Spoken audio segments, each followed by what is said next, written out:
ആരാ നിങ്ങൾക്ക് ഇതിന് അധികാരം തന്നത്?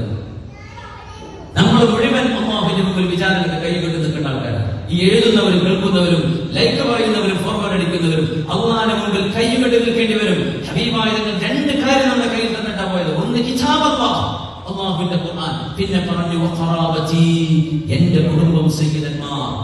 അതുകൊണ്ട് എന്ത് വേഗം വെച്ച് പറഞ്ഞാലും ഒരു സയ്യിദിന്റെ ഗുണത്തോളം ഒരാൾക്കും ഒരു പണ്ഡിതൻ ലോകത്തെത്താൻ കഴിയില്ല. സയ്യിദ് സയ്യിദാണ് ബിദനിഹി വനസബിഹി വഹസബി. അവരുടെ തറവാട് ഹബീബിലേക്ക് എത്തുന്ന തറവാടാണ്. തൊട്ട് കളിക്കേണ്ട. ചെയ്തു പോയ സർവമാന വാക്കുകൾക്കും അല്ലാഹുവിനോട് മാപ്പ് പറഞ്ഞോളി. ജനങ്ങളോട് മാപ്പ് പറയണം. നിങ്ങൾ സ്വകാര്യമായിട്ടോ പറഞ്ഞത് അല്ലാഹുവിനോട് സ്വകാര്യമായി തൗബ ചെയ്തോ? നിങ്ങൾ പരസ്യമായി ഫേസ്ബുക്കിലും വാട്സാപ്പിലും ഇൻസ്റ്റാഗ്രാമിലും യൂട്യൂബിലും എഴുതിയിട്ട് വീഡിയോ ഇട്ടിട്ടുണ്ടോ? ആ മുഴുവൻ ചാനലും ഉപയോഗിച്ചുകൊണ്ട് മാപ്പ് പറയണം. അപ്പോഴേ അല്ലാഹു പുറത്തിരുള്ളൂ. കാരണം നിങ്ങൾ പറഞ്ഞ മുഴുവൻ ആളുകളുടെ മുമ്പിൽ നിങ്ങൾ തിരുത്തെത്തണം. അതിന് നിങ്ങൾ തയ്യാറായിക്കോ. ഈ പണി നിർത്തിയേക്കണം. ദയവ് ചെയ്തിട്ട് ഉമ്മത്തിൽ ഒരു പഠനം നടക്കുന്നില്ല, ഒരു ഗവേഷണം നടക്കുന്നില്ല, ഇബാദത്തിനെ കുറിച്ചുള്ള ചർച്ചയില്ല. നാലാളുകൾക്ക് വേണ്ടി, സംഘടനയ്ക്ക് വേണ്ടിയുള്ള ചർച്ചയോ? എന്താ ഈ സംഘടനയും കൊണ്ട് ഖബറിലേക്കാണ് പോകാൻ കിടക്കുന്നത്? എന്തിന്റെ പേരിൽ? സംഘടന വേണം ഇബാദത്ത് ചെയ്യാൻ, സംഘടന വേണം നമുക്ക് സ്വലാത്ത് ചെല്ലാൻ, സംഘടന വേണം നമുക്ക് മദ്രസയും ഇൽമും കിട്ടാൻ വേണ്ടി. ഇപ്പൊ എന്തിനാ സംഘടന? ഞാൻ എന്ന ഭാവത്തിന് വേണ്ടിയോ? ആർക്ക് വേണ്ടിയാണ് നിങ്ങൾ ഈ കളിക്കുന്നത്? ഇത് ദീനല്ലേ? അല്ലാഹുവിനെയും റസൂലിനെയും മാറ്റിവെച്ചിട്ടാണോ നമ്മുടെ സംഘടന? അല്ലാഹുവും റസൂലും പറഞ്ഞ പോലെ ജീവിക്കാനുള്ള പ്ലാറ്റ്ഫോമല്ലേ നമ്മുടെ സംഘടന? ഇപ്പൊ എന്ത് സംഭവിച്ചു? ഏറ്റവും പ്രാമുഖ്യമുള്ള വിഷയം മാറ്റി. ഖുർആൻ കേൾക്കണ്ട, ഹദീസ് കേൾക്കണ്ട. ഗീബത്തിനെ മീബത്തിനെ സംബന്ധിച്ച് പറഞ്ഞ ഹദീസ് നിങ്ങൾ ചെവിക്കൊള്ളില്ല.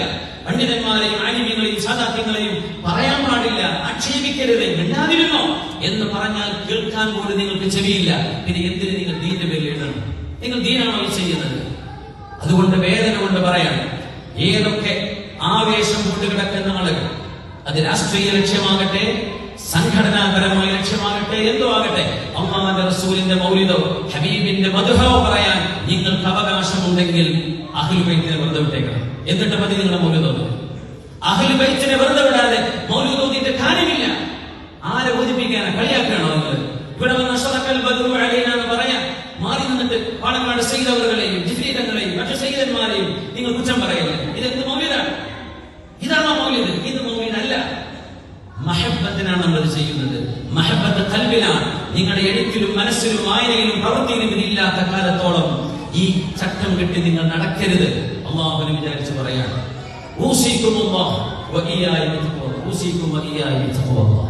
അതുകൊണ്ട് ഹബീബിന്റെ മഹബ്ബത്തിന്റെ അടിസ്ഥാനം അവിടുത്തെ അഹ്ലുൽ ബൈത്താണ്, അവിടുത്തെ അസ്വാജുകളാണ്. എത്ര കാലം കേട്ട സംഭവങ്ങളാണ്, ഇപ്പോഴേത് മറന്നുപോയത്. അതുകൊണ്ട് തിരുത്തണം.